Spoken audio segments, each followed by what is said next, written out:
আইন শৃঙ্খলা রক্ষার পাশাপাশি বৈষম্য বিরোধী ছাত্র আন্দোলনের বিভিন্ন সময়ে যারা আহত হয়েছেন তাদের সুচিকিৎসার জন্য সেনাবাহিনী অদ্যাবধি ৩,৪৩০ জনকে দেশের বিভিন্ন সিএমএইচে চিকিৎসার ব্যবস্থা করেছে, যার মধ্যে ৩৫ জন এখনও চিকিৎসাধীন রয়েছে।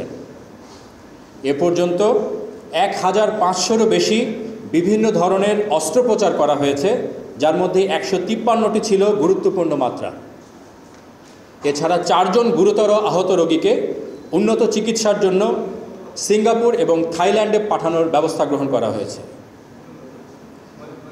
দেশের বিরাজমান পরিস্থিতিতে বাংলাদেশ সেনাবাহিনী দেশের সার্বভৌমত্ব রক্ষা, দেশের জনগণের জানমাল এবং রাষ্ট্রীয় গুরুত্বপূর্ণ সম্পদ ও স্থাপনার নিরাপত্তা প্রদান সহ সার্বিক পরিস্থিতি স্থিতিশীল রাখতে নিরলসভাবে কাজ করে যাচ্ছে।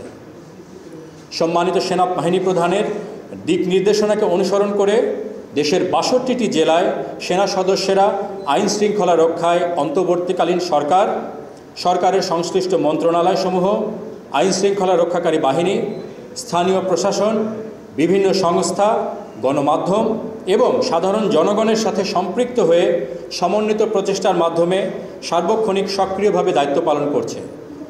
এই সমন্বয় এবং পারস্পরিক সহযোগিতা আরও বৃদ্ধি করে কর্মধারা অব্যাহত রাখতে সেনাবাহিনী অঙ্গীকারাবদ্ধ।